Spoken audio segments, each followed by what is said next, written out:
your now, that's what's important. We experience a collapse in our life structure most of the time because we failed to funeralize failed yesterdays. You have to be strong enough basically to realize you can elevate out of your current situation. Instead of looking at where you think you should be by now, look at where you have grown out of. There are many individuals who need help with their blueprint, and I want to be that vessel, nothing special, just that mouthpiece to inspire you to construct the best version of your life that you can be.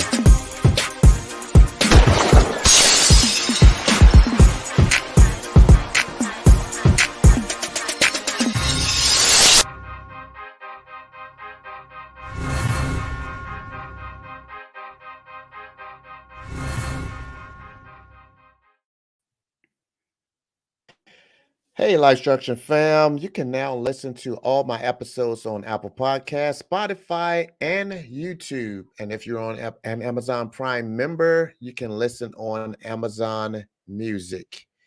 You're now tuned in to the Life Structure with Eric podcast. Thank you for pulling up and tapping in. Good evening, good afternoon, good morning, wherever you may be in the world at this hour.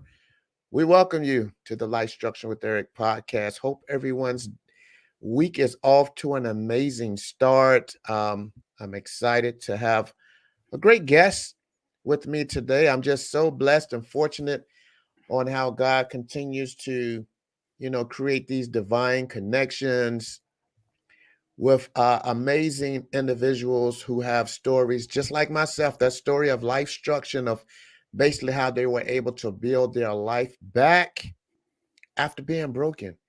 And today we have Miss Jodie Tedder with us, and she's an author and she's an amazing woman of God, and she's going to share with us today her story. I'm not even going to break the ice. I'm just going to bring her on, and I'm going to let her pretty much just tell us who she is and all about herself. And we'll go into her book. And you guys take the time and share this,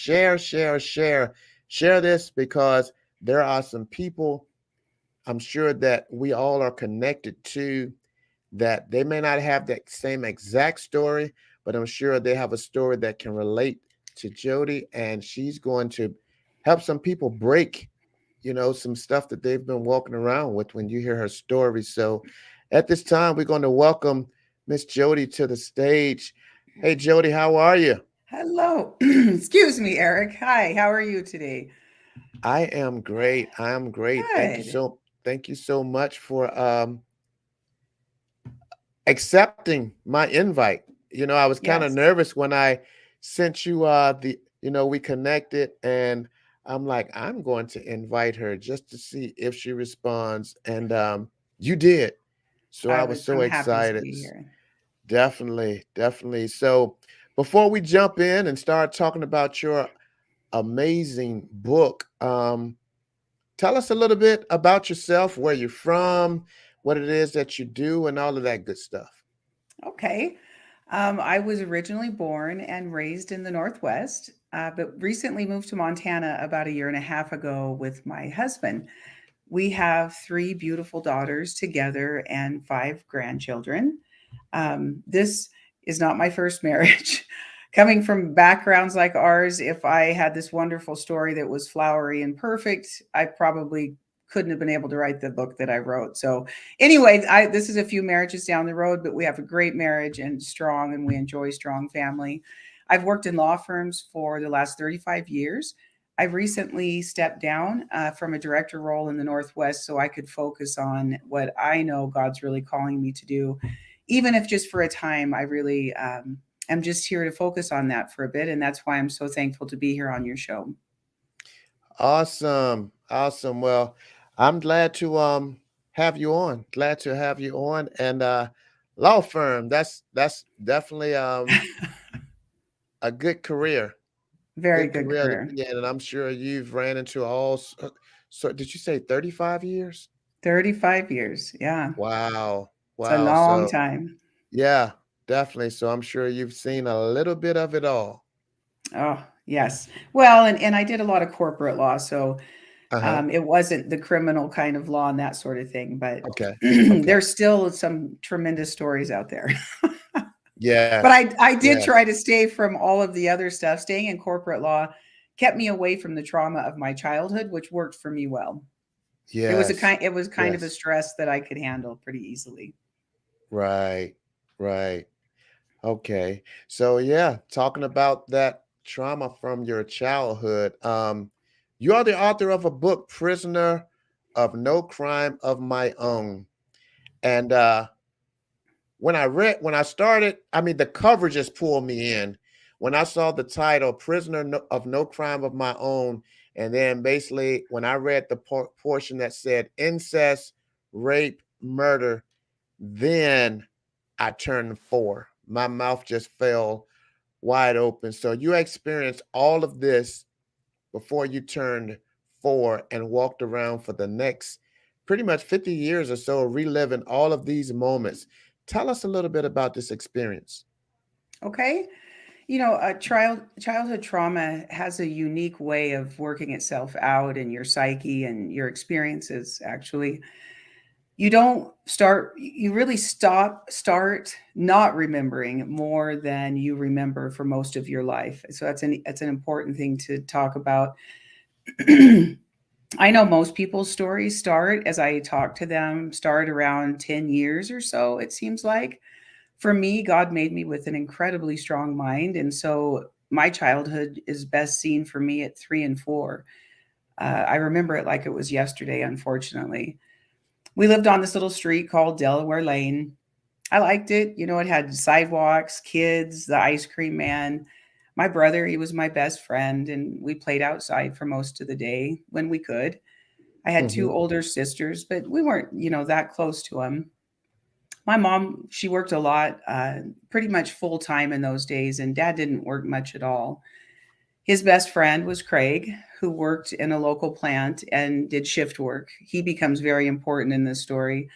And, shift works like days, graveyards, swing shifts. So this allowed him a lot of time at our house frequently during the day when my mother was not home. My dad was the kind of pedophile that shared his kids with Craig, kind of in the way that buddies share a beer. Um, that's just the truth of that. Their bonds seemed to kind of ignite when they were abusing kids. So, anyway, my mom, because she was at work most of the time, I do have some recollections actually when she joined us as well. So it's kind of like a band of thieves in our home. It's a very tragic way to start your life, but nevertheless, this is just my truth. Um, so I guess it's easy enough. I guess I would have liked it better to be just dad and Craig and not my mom. When all of your family, your parents both enter the scene with you, you've got no protection as a child, and so uh, that sets you up for a really dark beginning, and it's really life threatening, I'd say. Dad went out on evenings and drank a lot. He always drank in the house all the time. Sometimes he'd leave, and when he did leave, mom would throw an absolute fit. And this must have been one of these mornings. So, we've already set up, this was just like this mayhem, gang bang, child raping thing in our home. But dad also went out quite a bit. He was just this man of chaos. And I remember them fighting a lot when they would go. And this particular morning, of course, a lot of the story later I learned through other people what may have happened, my uncle and that sort of thing.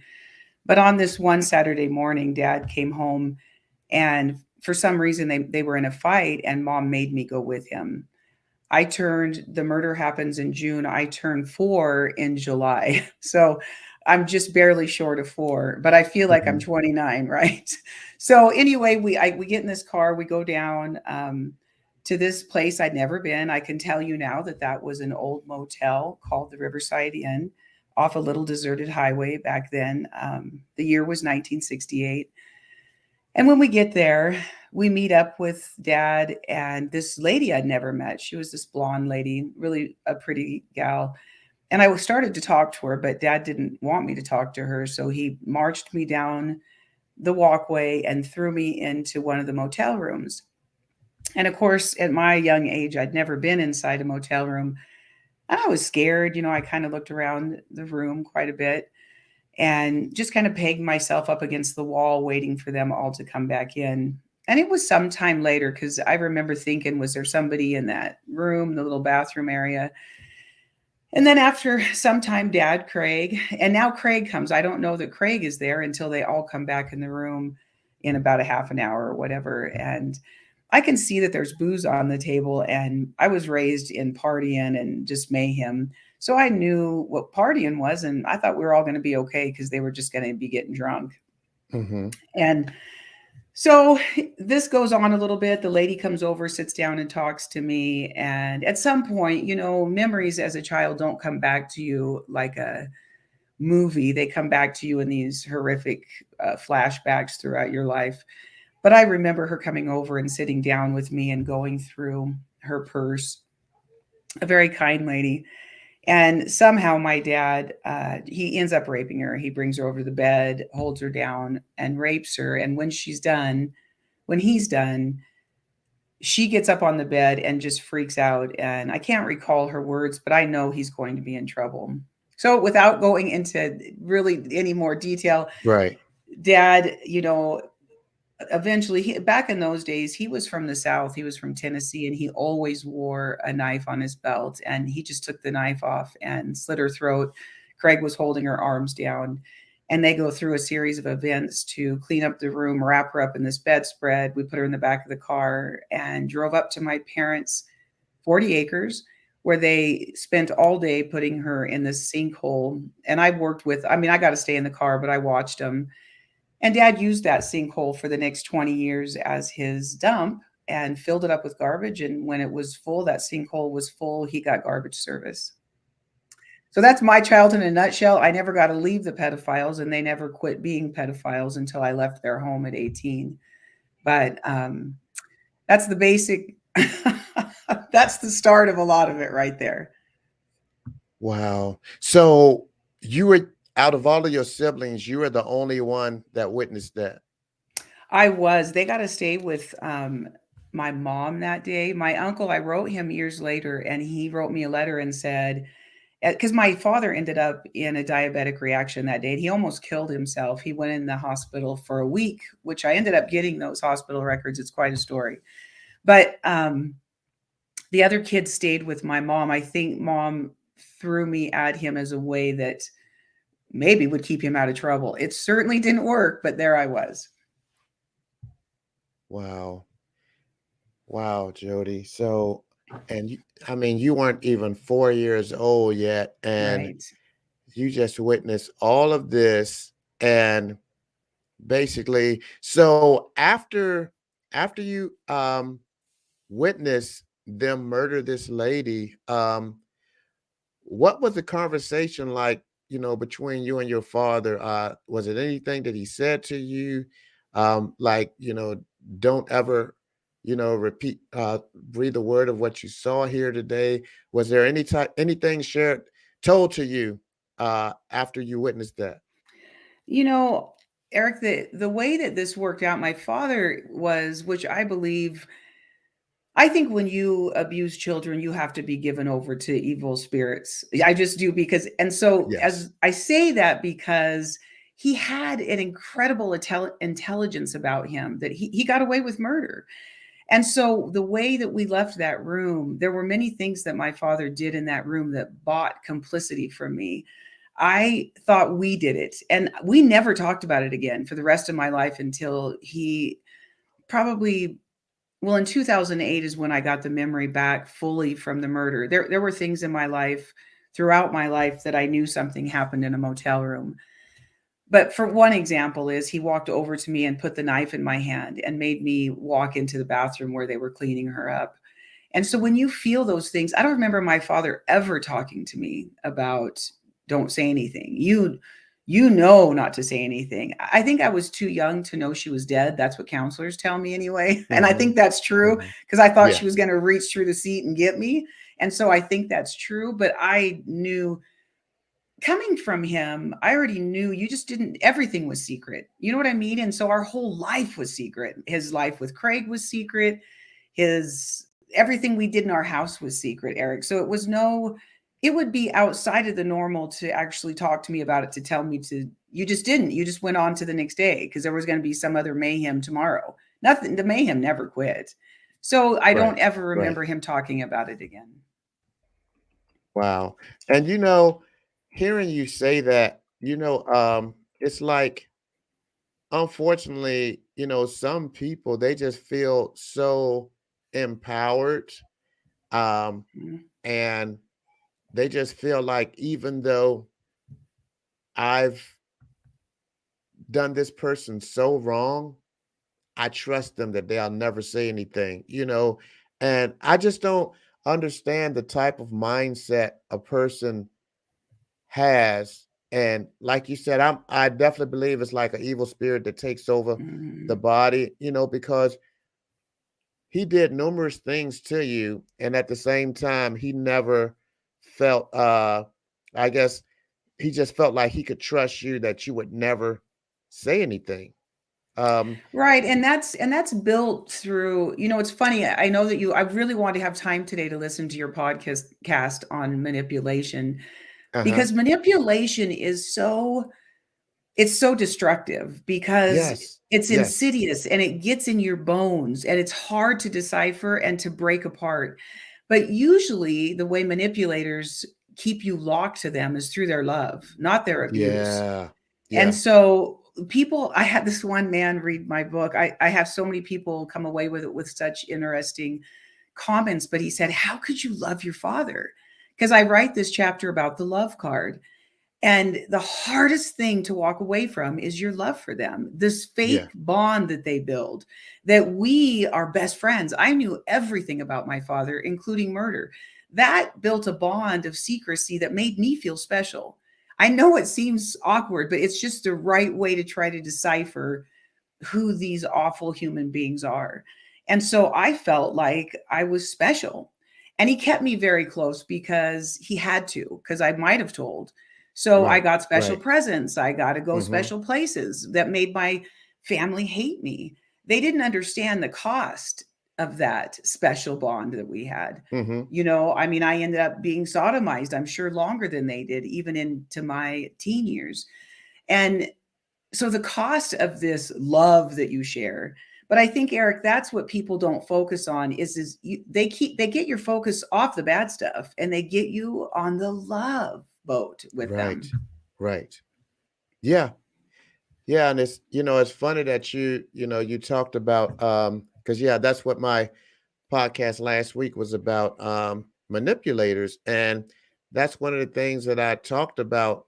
A lot of times, it comes through love, and it's some of the people that supposed to love us most. And you know, you he basically, when I read the portion of how he would come to you, and he would instill and try to instill in you how much he loved you, and everything. And basically, it was pretty much like you was being manipulated into believing that him robbing you of your virginity was all right, when it was all wrong.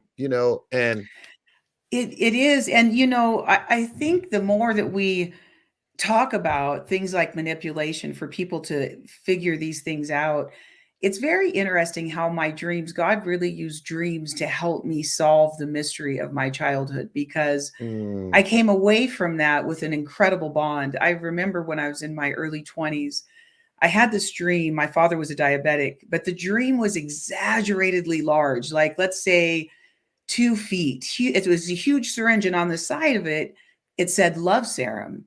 And my father walked up and put it in my arm and expunged the plunger into my arm.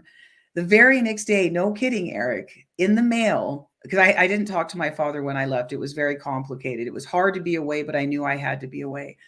hmm And the very next day, after having that dream about the love serum, I opened up my mailbox. There was a letter from my father that was a love letter with two $20 bills in it. And I knew that God was telling me, Jodie, you've got to figure out this love serum that he uses on you. It's bizarre, but they don't, the abuse gets kind of whitewashed somewhere, which is why I really am upset with the church for whitewashing abuse. The Come on. more you Yes. whitewash abuse, the more these people are going to stay in this fake, sick love serum that comes from hell. Right. Right. Yeah.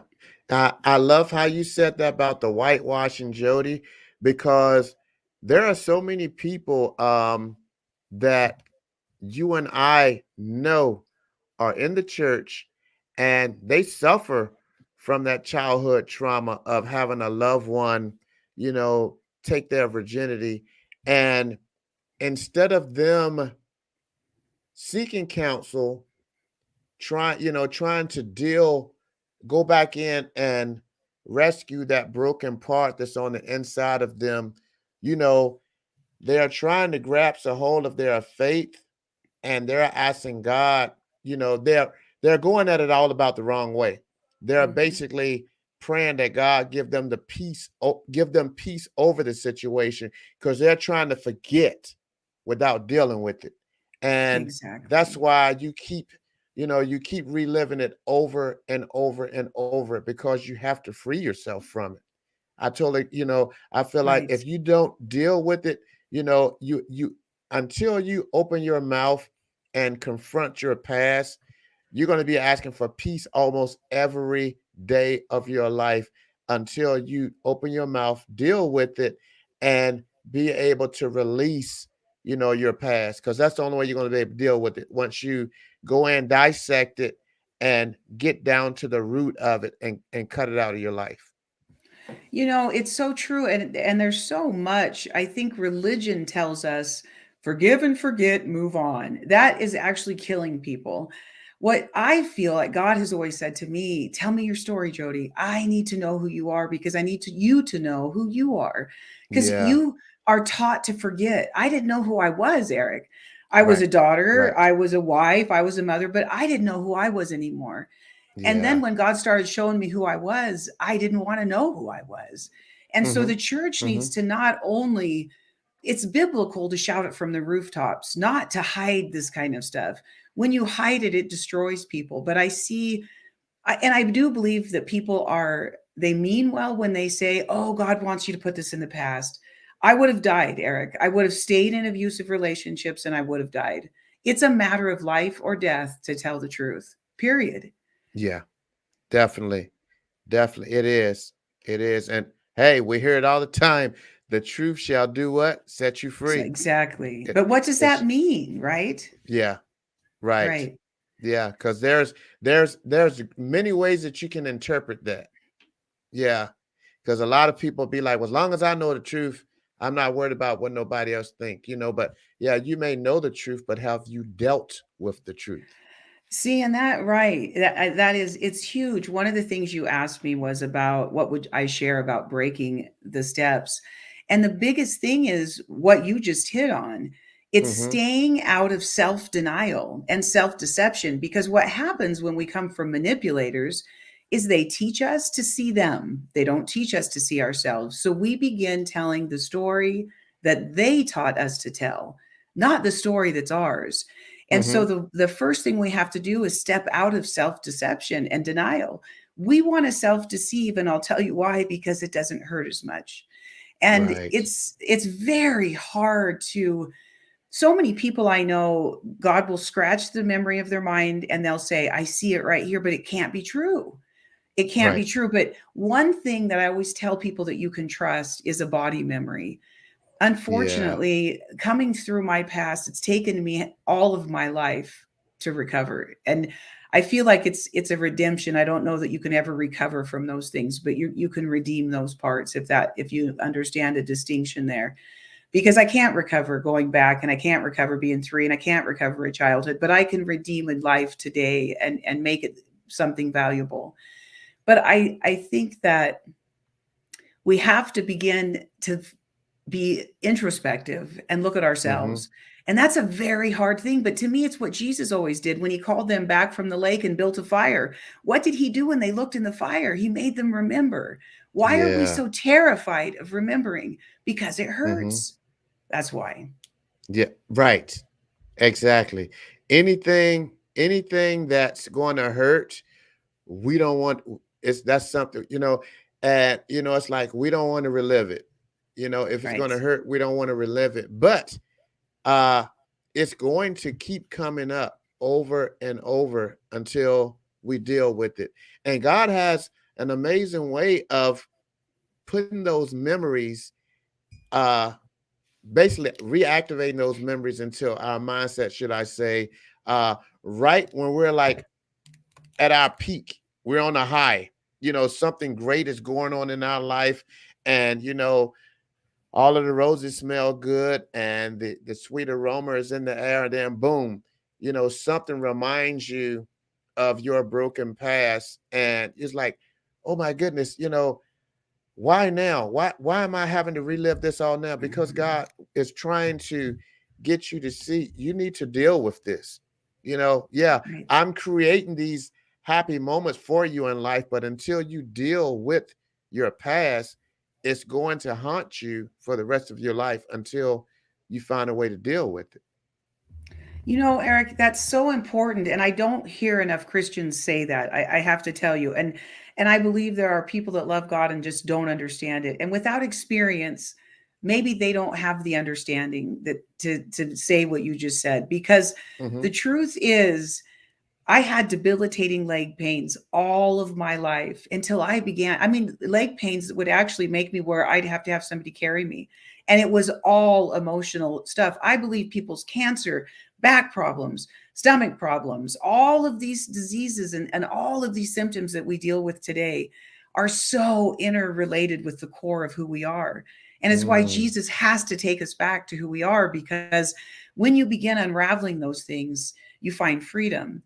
Now, with that, the truth is also that I remember asking my counselor one time.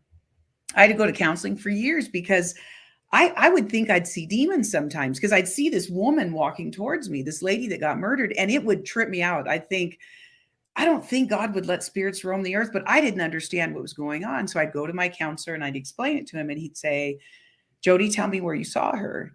And I'd say, oh, when he said it like that, it was like she was walking up to me when I was sitting in that white chair talking to me. So when I had a counselor explain to me my experiences, then I could trust my mind instead of be terrified about everything that was happening to me. My body would have these weird, like I got this weird, the top of my arms ached, Eric, and I couldn't figure it out. My husband made me go to this physical therapist, and he said, overuse would not cause your arms to hurt this way. mm-hmm. 3 o'clock in the morning, after about 2 months of my arms in debilitating pain, I saw the scene of why my arms were like that. Somebody was straddling on top of me as a child, and I felt like my arms were dead. My body was bringing Wow. back the memory that I could not, and I could tell you time and time again from you, my ankle didn't work one time. And I knew that memory. I actually saw that memory, but my ankle stayed sore for months. I even emailed my mother, and because I knew she'd remember. I don't know if my ankle was hurt. I almost wanted to get it x-rayed because it hurt so bad, but it was a body memory. So we Wow. we can try to stop these things in our mind, but you know what's going to happen? I maybe my leg would have just got arthritis and I would have had it forever. Do you know what I mean? What happens is Yes. Yes. our body holds the memory and then it becomes debilitated around it if we don't bring the memory to what that trauma is. Because the body really does hold the score. They have now written a book about that, which is an amazing book. I've read many of those books because I've had to.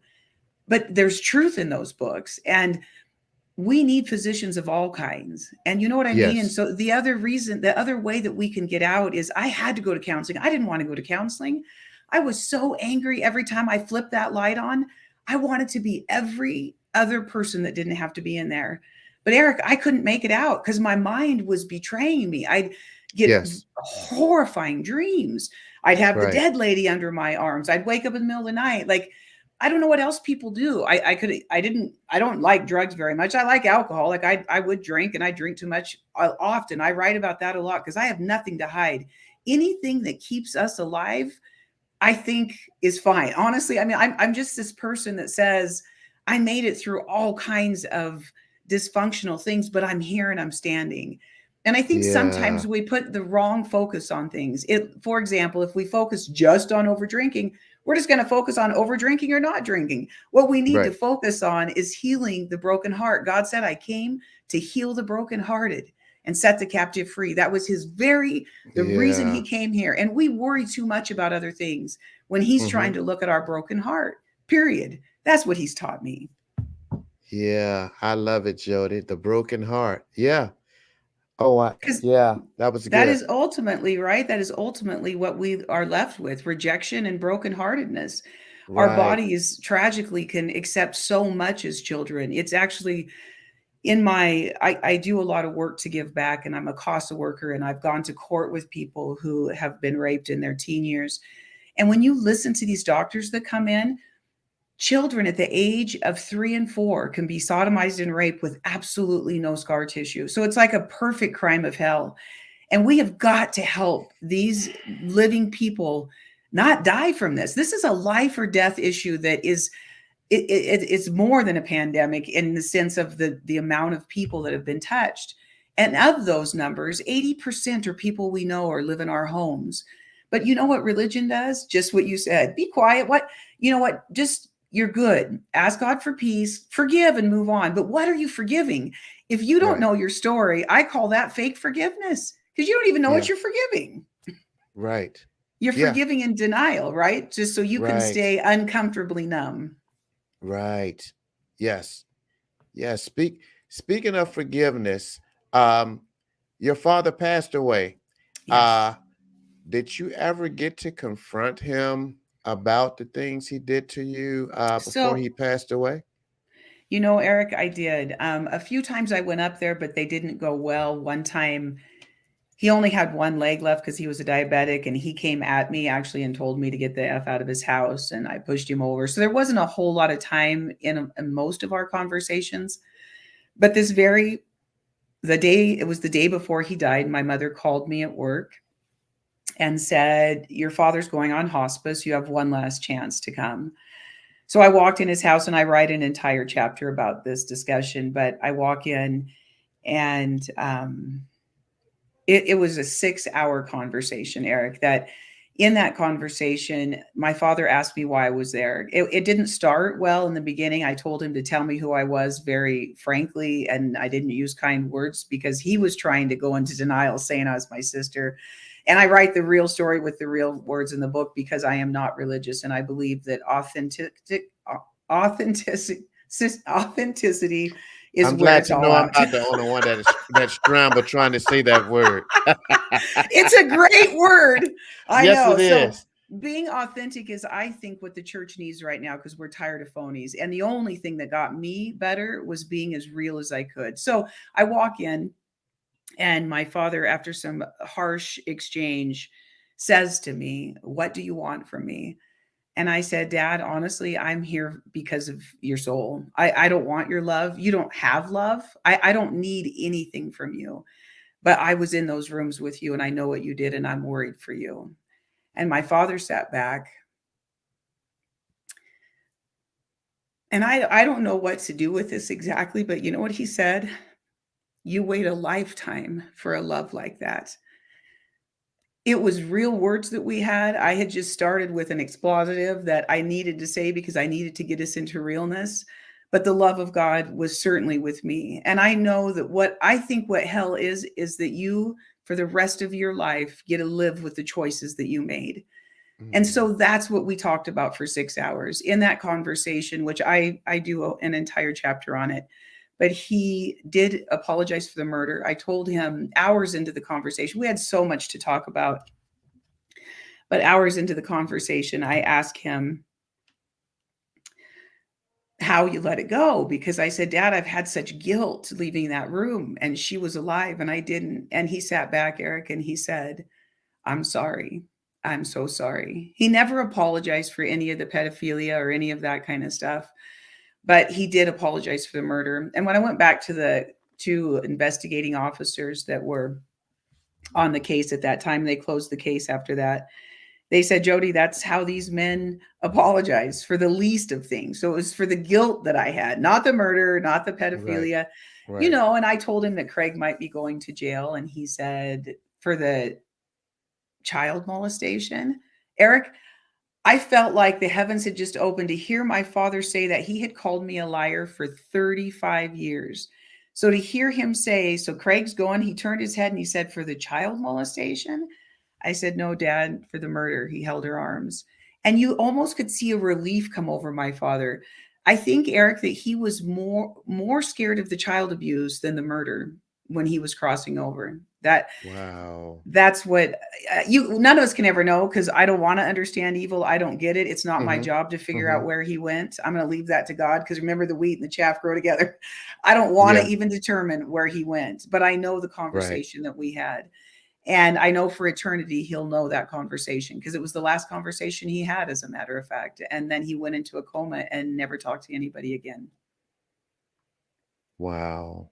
Wow. So you did get a little bit of apology Yeah, out of him. both of those investigating officers said, Jody, he could have done more to help you. Right. But Right. the PI that I had with me, that I used my own money for, wanted me to go back with a tape recorder. But the issues of the heart and soul aren't about that. It's not about putting someone in jail or justice, or like, I want to bring this lady up and return her. Do you know why? She was a human being that lived. There are children that are looking Right. for her. Right. It's not about having anybody go to jail, or it's not that I'm pissed off. I want to Mm-hmm. make some things right on this side of heaven if we can. If I can't, I'm going to live peacefully and make beautiful dinners and enjoy my grandbabies. But if I can, Eric, I'm going to fight for that. Right. Definitely. Definitely. Um, uh also, because you say you told your dad that Craig may have been going to jail. Um, Recently you said when you were, discussing some stuff with some relatives about this, you discovered some stuff about in the past, should I say, between your dad and Craig. Did you, like, I knew you were young back then, but as you got, let's say, teenager or so, did you already suspect something, were going on between the two of them, or you just really didn't, it didn't really, hit home to you Yeah. until you So, discovered it? well, and so just for anybody listening, what Eric's talking about is my dad and Craig definitely had a homosexual relationship between the two of them. At that time, in 1968, 67, probably 57, where this whole relationship started, my uncle came to my mom and said, why is Stan hanging out with a known homosexual? This was 1957, so it was a long time ago. Now, as a Mm, child, I didn't know any of that. But children are pretty intuitive, and I could see the flirtation between them when they even would rape us or anything. They bantered together. I knew Craig loved my father. I start my book with that relationship. I'm not here to talk about homosexuality or any of that, but did I know as a child? It was so clear because of their bond together. And Craig never married. He never was with anybody for the rest of his life. I went to see Craig actually just a few years ago. And I said, we were the only family you had. And he said, you were. And my dad, this picture book that I start my book with, I write all about it. It is filled with my father. And it's very clear that they were in love. And very interestingly, about, I don't know, halfway through this picture book, there's this picture of my dad and Craig, 1957. It's a, my dad referred to that car as the mock stall, and I can't remember what it was. I think a Buick, a 41 Buick. Anyway, that picture, when I would go see my father, was hanging on his wall behind him, blown up exaggeratedly. I found the original of that picture in that album after my father was gone 10 years. That was sent to me. I mean, it's incredible how these things have happened. I got this call from Craig's family. They were cleaning out his house, and they met and they gave me that picture book, which it did validate everything I felt as a child. And as a kid, you don't really question it, because it's kind of like seeing him with my mom. You don't really, that was the only experience I had. I'd never even seen, any other people really outside of our house. We had parties and that sort of thing. So I didn't really know that homosexual love was wrong or not wrong. I just knew they loved right. each other. Right. Do you know what I mean? Hmm. And so I didn't really have a Yes. sense of that. I just knew that they loved each other. And clearly, with that picture blown up, the only picture from his past blown up behind him was Craig. There was something very significant the two shared, besides all the Hmm. mayhem and murder. Right. Right. And it's just, it's almost like a movie, Jody. I mean, the incest, the rape, and then him and his best friend, they were doing, a lot of this stuff to other older women, but at the same time, dad is doing it to his own kids. Then Hmm. you murder someone, and then you, little 3-year-old, and you basically are witnessing and having to live through all of this. And all I see in this entire story is uh, you know two men that basically just, I don't know if I want to say they walked around thinking they had a lot of power, or if it was just selfish, for to just be Yeah. just in, you so into fulfilling your own needs, and getting your whatever off, that you didn't Hmm. care who you hurt in the process. Yeah, you know it's funny that you should say that. Living this experience, and then you read these people that don't have the experience, but they write all these books about us and yeah, want to talk right, about us. right, right. One of the Yeah. things that I really don't agree with is that it's not, everybody says it's driven by power. I was in that house, and power certainly was part of it. But I'll tell you what, lust was an absolute part of it. I don't care what anybody says. It's the driving force in a human being. And we can talk, and power's big and all that kind of stuff, but I think you nailed it. Right. It's just a hedonistic lust for more. Remember when Paul writes about this continual lust for more? Once you do one thing, it's not good enough. You got to keep going. It's why I keep really strict boundaries in my life around sexual things, because Mhm. it just Mhm. goes out of control. And for me, I've probably seen the worst of humanity, and so it frightens me. I don't think people understand. You need to be careful about porn and all those things, and all of those things that degrade human beings. Because I've watched what happens when people do that. When you just treat people like trash, like just holes to use, and just it's horrifying. And it devalues a human being to the point of, you absolutely, you can kill him and put him in the ground if you're going to stop my pleasure. And that's really what was it about. I asked my dad, why did you kill her, dad? And he wouldn't answer me, and I said, did you think that you had to protect us? And he would just look over at me. Was that admission, or was he telling me I was wrong? When I talked to Right. Craig laughed. Yeah. He said, if that's what you Mhm. think. See, because I think Craig understood it better than I did. Because my Right. mind, I can't even understand it. And honestly, Eric, I don't want to. I don't want to Yeah. understand any more than I have seen. But I don't know that Right. we can understand evil minds. I really don't. Yeah. They're titillated by all kinds of things. Did he kill her just for the power? I think that's what Craig was alluding to. I recorded this conversation with him that was fascinating. My husband was there. And when I would say I believe dad was trying to protect us, he looked over and he said, "You think that's what your dad was doing?" And so, the cops don't care about any of this. They're like, "Oh, he was just talking to you." No, we walked out of there and Jeff said he knew exactly what you were talking about, Jody. Of course he did, because these guys Yeah. also love getting away with it. That's the Right. manipulation part. They Right. love the deception. They love keeping their victims quiet. Every Mhm. victim on earth needs to shout it from the rooftops. Pedophiles might start getting scared. But the church Yeah. keeps telling everybody just to forgive and be quiet. Pedophiles are going to keep going, Yeah. right? Yeah. We've got to And protect God's children. right. Right. And you know, um he killed that lady, but first he raped her. Right. And then I hear of, what him and Craig and your mom as well would do to you. And I'm sure Mhm. there was other women. So, it was a porn addiction somewhere in there, where he was, they definitely had an addiction to sex. Well, You know, absolutely. And here's the, I don't know what the word is. It's just this global hedonistic thing. As children, we'd find bestiality books and we'd read yes. them, because we'd flip through them because they were in our house. I Right. mean, Right. everything was there. And the other thing that, to me, Eric, that is so important as a distinction to stay out of denial is to tell your story. Everybody in my family, except one sister, won't talk about the abuse anymore. It frightens me that they might be abusers. It frightens me that they hide abuse. Now I have Yeah. nephews and Yeah. nieces in my family coming to me saying, Aunt Jody, they not only hid it then, they're hiding it now. we have to, as Christians, make a distinction about what this looks like. And do you know what it looks like? It looks like telling the truth and the whole truth. Yes. So help you God. That's what it looks Mm-hmm. like. And it's not Yeah. easy for me. Do you know, Eric, honestly, I want to throw that book in the backyard. I want to burn it, bury it, and tell God, I want to go I have a beautiful home. I had a beautiful job where I made great money. But you know what? I know better now. And I can't not do what God has taught me. I just can't anymore.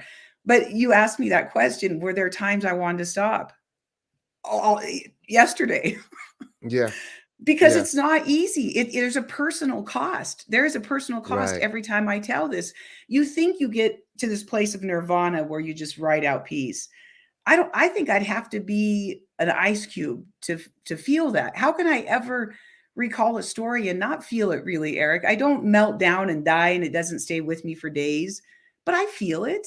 I feel it Yeah. because God's brought emotion back alive in me, right? It's the Mm-hmm. essence of healing that I Yeah. can feel and I can care on a deeper level. Right. But and I did Yeah. want to do, I don't know where we are in our timing. I took my glasses off so I can't see that, but I felt like they were given a glare. You asked me where I got the idea for this book. Yes. I really want to share this because it is the only force on God's earth that could have ever had me complete this book. My daughter, who will turn 35 on Saturday, was 3 months old. She was a baby in my bed, and my mother was staying in the other room. Her and dad had gotten this horrible fight. And no kidding, I write all about that in the book. But in my mind's eye, Eric, I never wanted to write a book. What was I, 24 years old? I saw the cover of this book. I saw this woman with the light coming down, but she was up against the wall in a little bit different way. And I saw the name of the book, A Prisoner by No Crime of My Own. And I thought, oh my God, you want me to write this book? Now, I was raised in religion. My parents had Bible study in the back room. So you could rape your children in the back room, but in the front room, in the front room, they had Bible study. After he murders this woman, he goes back into rehab, never quits drinking, but kind of cleans up his life and puts on this God charade. He never changed. We still got raped, but everybody thought he was this great Christian. So coming out of his home, when you're taught about God by the very man who took your virginity, you got a conflict. Yes. So Yes. I didn't like God. I remember leaving that dad's house, looking up and telling God to F off, get out of my life. I was 17 years old. I got married at 17 just to get out of there, which is another horrible story. But anyway, to find God has pursued me because I didn't want God. I feel like C.S. Lewis a lot. And I don't say this out loud a lot because people know me now as a Jesus girl. But you know what the truth was, Eric? I didn't want anything to do with God. I didn't want anything to do with a God that could be around that kind of stuff. So I hate religion. I despise the very smell of it. And it's why I don't want to talk about addiction and all these things. But tell me where their broken heart is. Let me talk to you about that. I'll talk to you about Yes. that. But I don't want to talk about their addiction. But you can Yeah. talk to me all day long about their broken heart. And if they're bad, we'll let God do that. I don't want to be good, Eric. I want to be godly. And there's a great big difference in my book.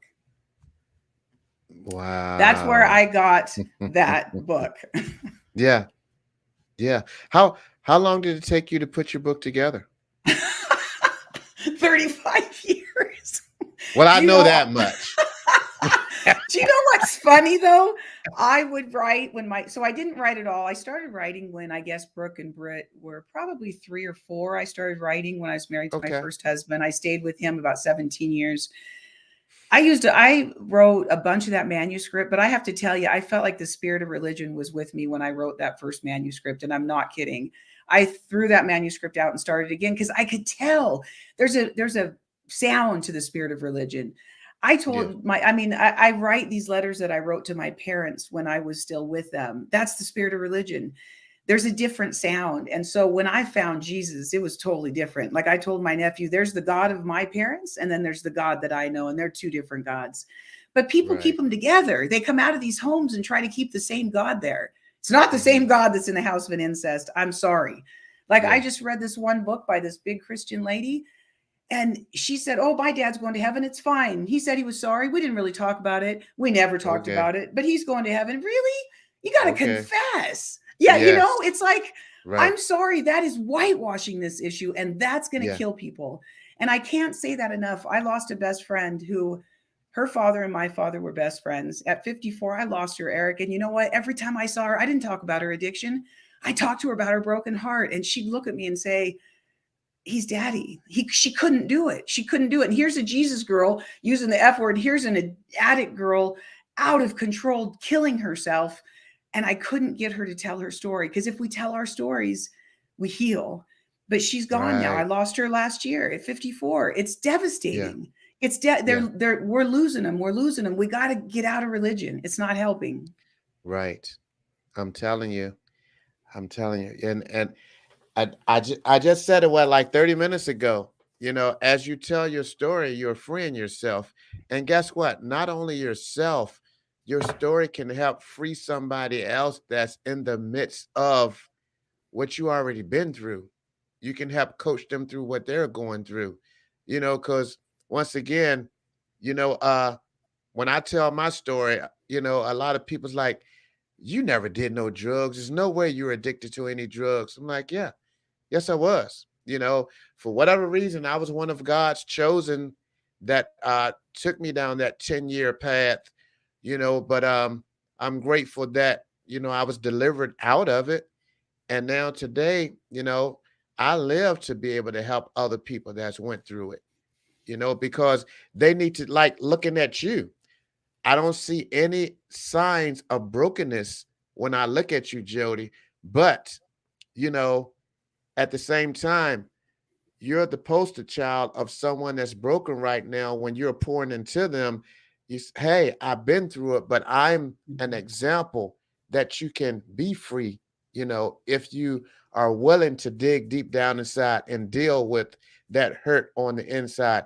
This is the result of it. Like you said earlier, do I still, you know, relive it on any given day? Yes, but it's not a challenge to me anymore because I know the steps to take, to win my day Exactly. back when the enemy try to steal it from me by throwing those thoughts back in my head. I know how to take it back and win the day through. So, but there are so many that don't know how. Like we Right. said, everything is going fine, but as soon as that memory hit, you bag back in that corner, and that state of Mhm. depression, you know, basically takes control, and you don't know how, to move through life because you're depressed. And what happens? A lot of times depression takes over so much and we stay muted. And then those Yes. suicidal thoughts take control, starts to come into play. And if we're weak enough, the enemy will win and suicide will also defeat us. So that's one reason that, I'm just so vocal about pouring into people. Do I want to come on every Monday and do this podcast? No, but I know there are people waiting to click on and listen. And I know if it's me delivering or I have an amazing guest like you delivering, I know that God is going to connect someone on the other end that's going to watch it live or listen to it later. And I'll receive a message in a week or 2 weeks or 3 weeks, and they say, I don't know how you knew I was going through this, but this definitely blessed me. So this is why, people like yourself and I, we have a heart to, go and try to capture, broken people's attention to let you know, hey, you do matter and you can live again. You can breathe again without being, on life support for the rest of your life. You know, It's so true. Absolutely. Did you find, is it okay if I ask you a question? no, I'm doing the interviewing. No, and that's fine. I don't know. I'm messing with you. Sure, you can ask me a question. I'm just curious about how you saw pain and addiction work in your life. Did you see a correlation between the two? Pain? Uh, do you mean when I was in the midst of my addiction? Yes. Pain? Yes. Yeah, I mean, yeah, because when you're actively in your addiction, pain comes in many forms. The pain of disappointment, because you're disappointing your loved ones. you've lost all the love and support that you have for self. So Mm. of course, when I lost all of the love, I forgot how to love myself. Then I hurt everyone else that was in my path. And that came with, family members, friends. I couldn't keep employment. So, of course, not keeping employment, you saw the pain of financial loss. Um, I didn't keep up with, definitely you're not keeping up with your health. So, Mhm. there were some health issues. So, basically, when I was ready to rebuild my life in 2003, I tell my story all the time. I had to rebuild everything, everything, because everything had Right. basically flatlined in my life. So I had to credit was shot. I wasn't in the best health, uh, financially bankrupt, mentally drained. Everything. But I knew enough was enough, and I was ready to just, figure it out. And thankfully, God planted me. And first thing, it was changing my environment. I moved from Virginia all the way to Arizona, and basically had an open heart and mind to change everything. And that's how I started to go back and medicate myself on reading, new relationships, and finding employment, and all of this stuff started to basically take all that pain away from my past. So yeah. So pretty Yeah, much that's what you beautiful. explained that happened in your life, Jody, pretty much any type of brokenness that we go through in life, I believe Mm. it's pain. It may be on a different level, but at the end of the day, some kind of way you can bottle it all up in that same Yeah. bottle, because Yeah. it pretty much, pain is pain. Pain is Absolutely. pain. And Right. until we reach Right. right, until we reach out for help, like you said, you didn't want to go to a counselor, but you knew it was mandatory in order for you Right. to start to deal with your pain. Like me, I went to a halfway house where basically it was 90 men. Out of the 90 men, uh 70% of them was there because that had to be their first stop when they were released from the penitentiary. Uh 20% were there because they were homeless, and then it was us that was there because we really wanted to change our life. And Wow. it was a That's very difficult. small, yes, yes. That's So it was, difficult. yeah, and it was sink or swim. Mhm. And Right. I'm a black man. I don't know how to swim. So I just basically floated from day to day. And That's all we can do. yeah, That's a beautiful way to see it. Kind of like I just finished the audiobook and I told my husband today, had I known it was going to be not over 9 hours, I yeah, don't I going into that project, to me, I always just do it one day at a time. I listen to the next thing that God asked me to do. And I've done my healing this way for 30 years. What do I do next? And I was in a really bad marriage until I was 35. And so I really didn't start healing, and I'm 58 now till then. So, you just do the next right thing that you can do. And that isn't that really what it's about? yeah, yes. That's what it's all about. Yeah, that's it. So, this has been great, Jody, and I really don't want to end it here, but I don't want to keep you too long. And we have some um, very loyal listeners. I've been looking, and our numbers have pretty much stayed the same all night of people that's listening and watching live. I'm so grateful that you guys are staying on, and I pray that you're getting some valuable tools from this. But real quick, if there is someone that's listening or watching tonight, um, and there's still silence from their past, Jody, what advice can you give anyone listening or watching that are still carrying the strongholds from their past? First, it's really the guilt. We don't it seems really funny we have to go back to that love serum card, right? Because if I tell my story, I'm going to lose the only family I know. And you know what the truth is? You probably are going to. It's very seldom that families stay together that come through this. Moms don't usually leave and this is not always true, but you have to be prepared that you might lose your family, but you need to tell your story anyway. And then you need to remember that if they wanted a different story told about them, they should have made different choices. It's not our job anymore to protect them. And it's built into us, the shame of I'm a victim. But Eric, I still have shame when I tell somebody, like someone say, I heard you wrote a book. I don't want to tell them. It's a terrible story to tell. It's a story of a redemptive life that I was 1000% broken. I should not be who I am. Satan meant to, incest means to kill you. He didn't kill me and I'm still talking, but that's what I would tell them. It's not their shame. It's their victims. And we forget that somehow. We become complicit, that I become a prisoner by a crime I didn't commit. It's the very essence of my story. It's not their crime. Yeah. And then Yeah. secondly, I would tell them to be strong. I Almost any person who's been abused has the starting of their story in their mind. It starts with a little thing, a door cracked open, a memory of somebody sitting down on your bed, a memory of underwear. There will be something you remember. If you have that memory, ask God to open the door, and He will. Right. Yes. Ask God to open the door and he will, He and will. that's that's one of the things real quick going back to that manipulation. It is it goes to show you, and anybody that's listening tonight that didn't tap in last week, please go Spotify, Apple, Amazon, wherever, and listen to the podcast from last week on manipulation.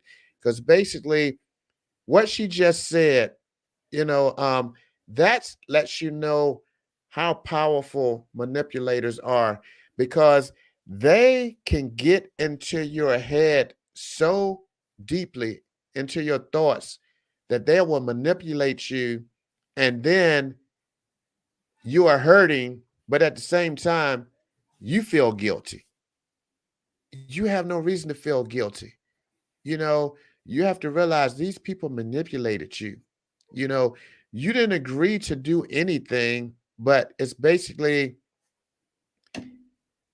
you were just manipulated by a professional manipulator that knew how to get into your thoughts and convince you that what they were doing was okay.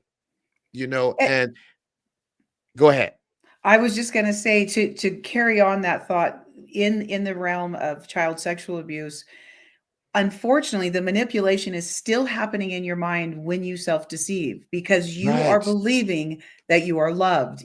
I cannot tell you how many women, particularly, even some men, will tell me, no, it was love. I was getting what I didn't get from my parent, or they changed the story to include love in that story. I was on something the other day, this international incest group, and this woman said, but he loved me. I know he loved me. No, he didn't. That's not love. So that manipulation actually has translated. You have to unlearn. Your mind literally has to unlearn, and you have to say that is not love. No part of it is love. I don't believe.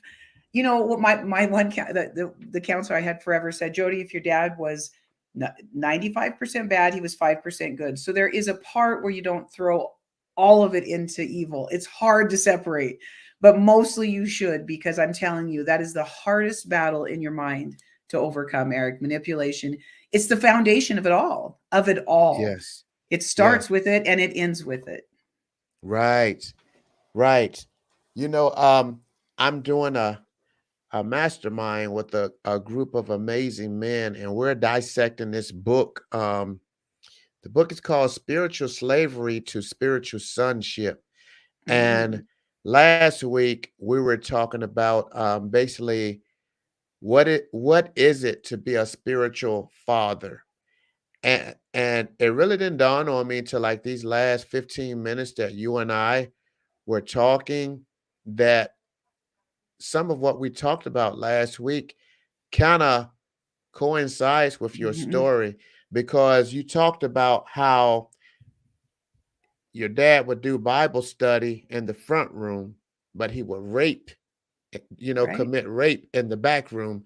And basically, this book talks about how we can at times, the chapter we were talking, that we were reading last week, it was kind of talking about how you can kind of try to live the Bible in public, but that's a portion of spiritual slavery, because you're living the Bible, but you're not being a true, so because a spiritual father, uh basically we talked about how our biological fathers, they should be, whether you're, religious or not, you should be a protector of Hmm. your children.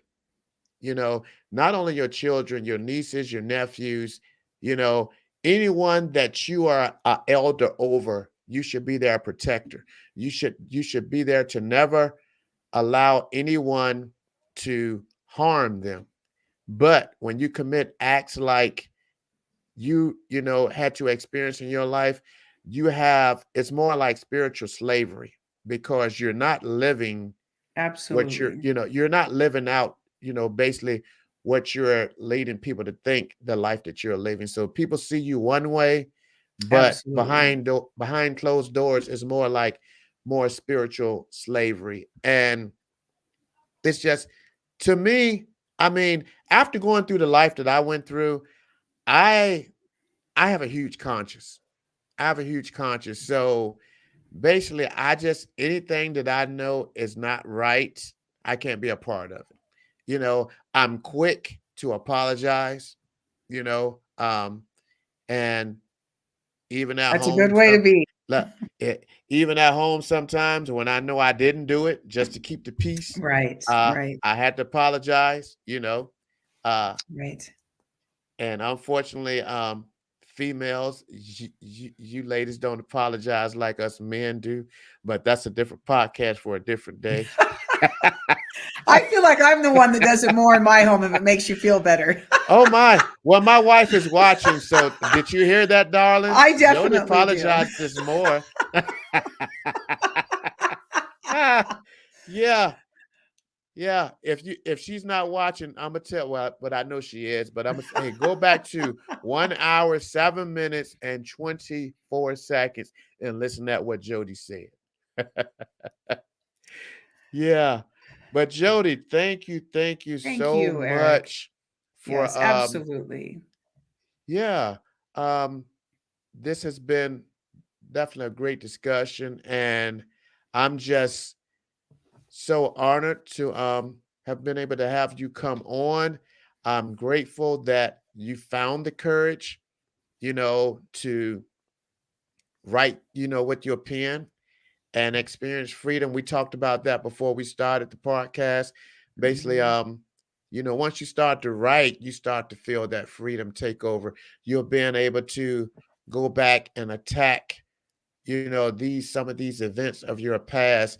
And I'm sure some of the stuff that you have forgotten about, but as you started to write, Yes. you went back. It's like, oh my Yes. goodness, I forgot about this happened.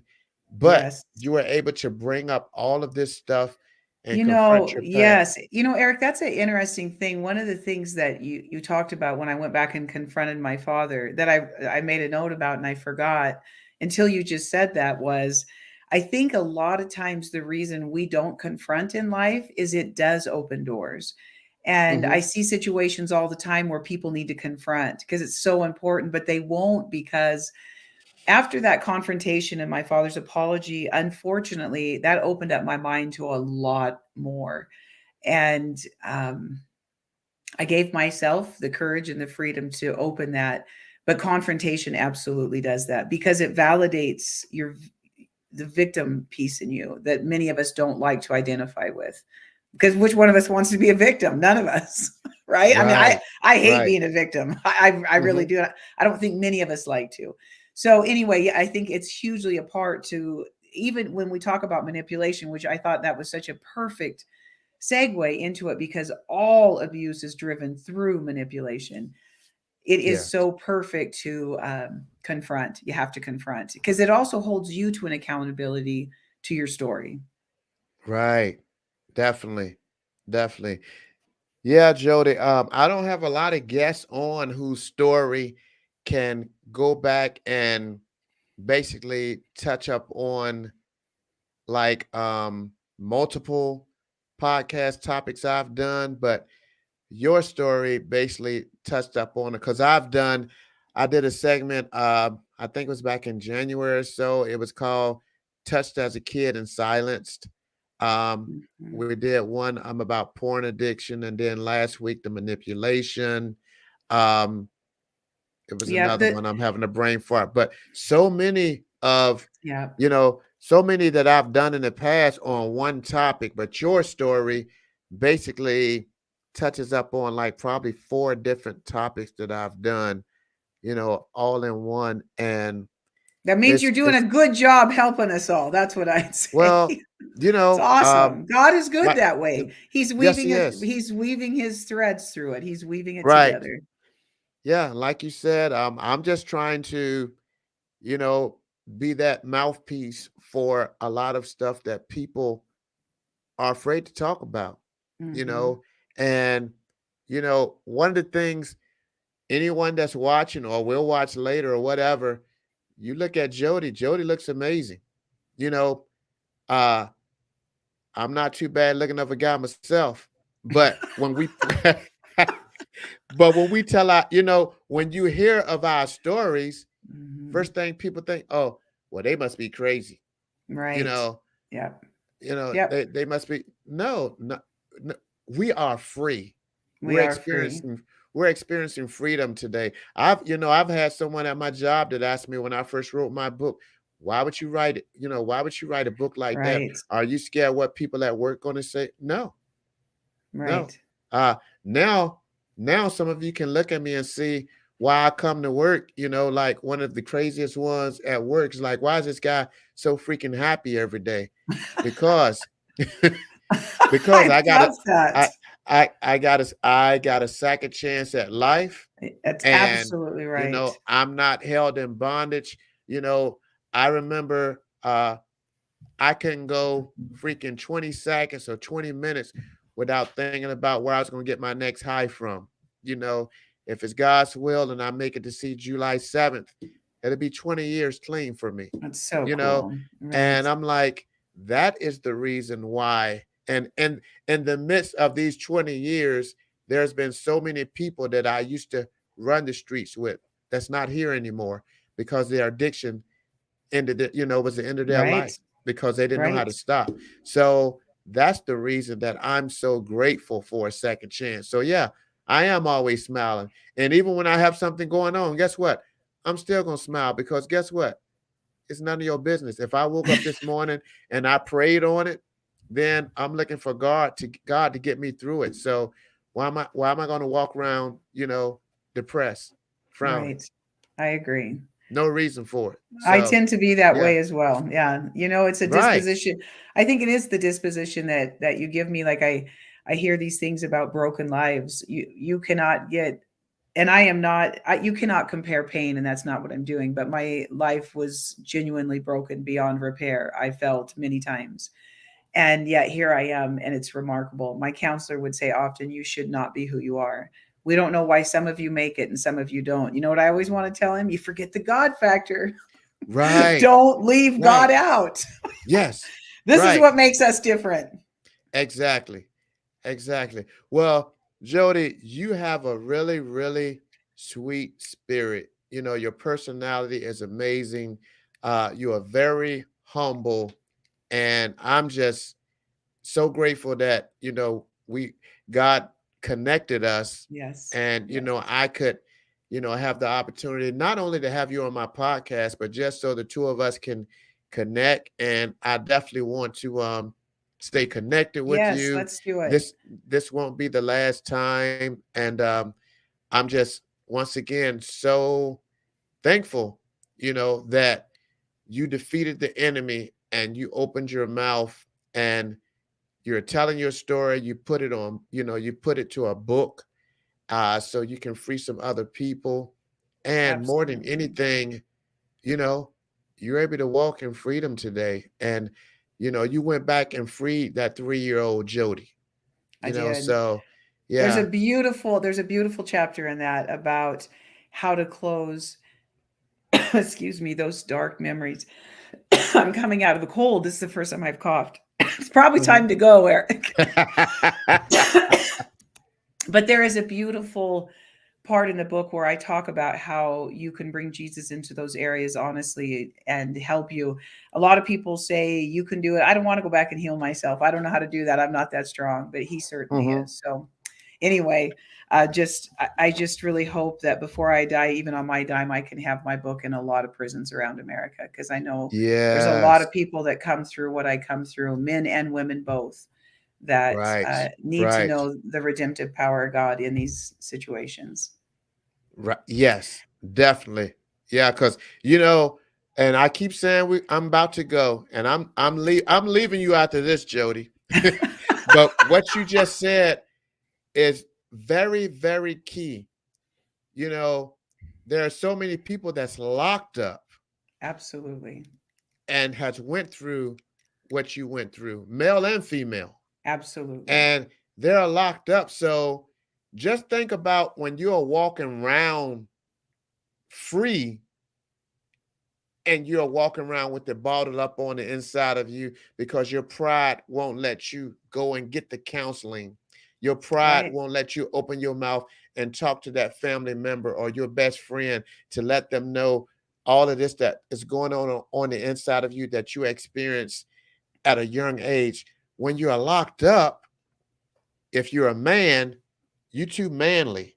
You know, Right. you have that certain persona that you have to keep up, you know, or they're going to label you as a softy, you know. So you're locked up, you're a prisoner, both Inside and physically out. and Yes. mentally. Inside and out. Wow. And this is, yeah, I really hope maybe then they can just take that book and go to the corner. But I've got all kinds of things Yeah. that I hope to do, Eric. And it's people like you that have the time and that put these things together. Thank you so very much for having me on. And just, we just pray together, as brothers and sisters in Christ, that we reach people that won't make it out of that canyon. That's what it's all Yes, about. ma'am. Yes, ma'am. This has been an amazing discussion.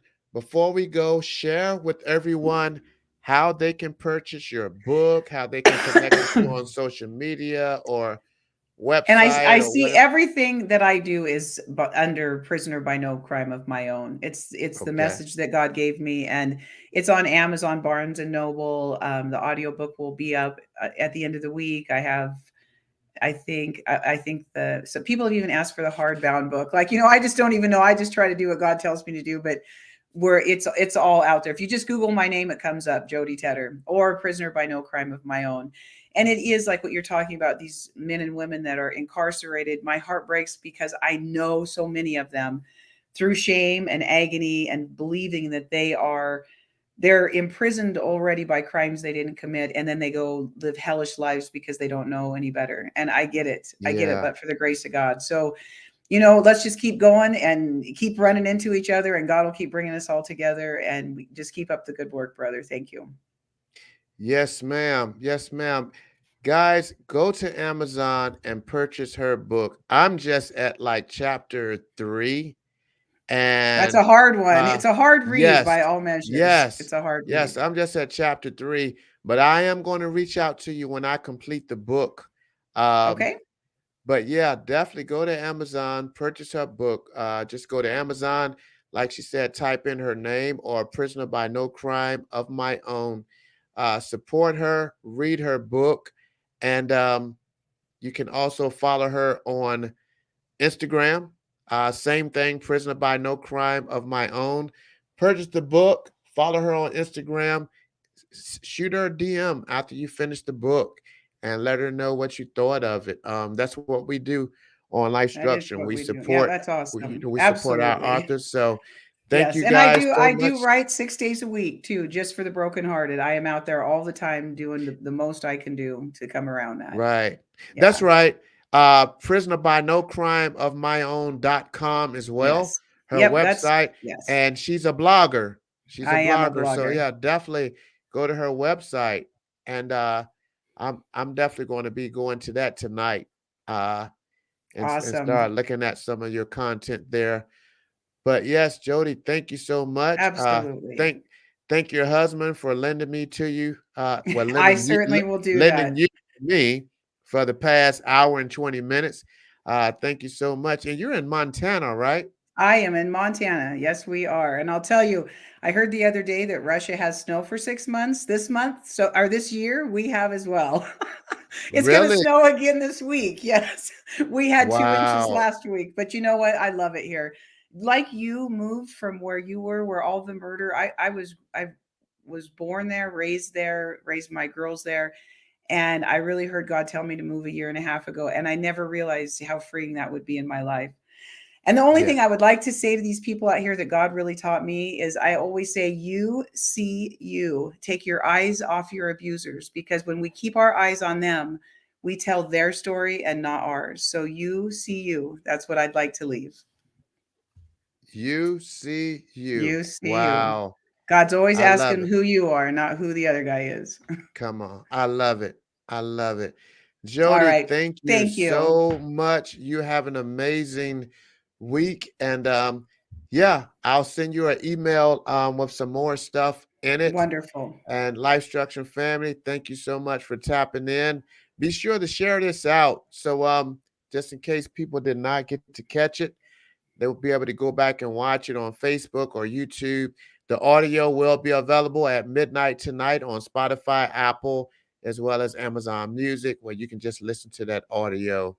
Thank you guys so much for tapping in, and have an amazing rest of your week.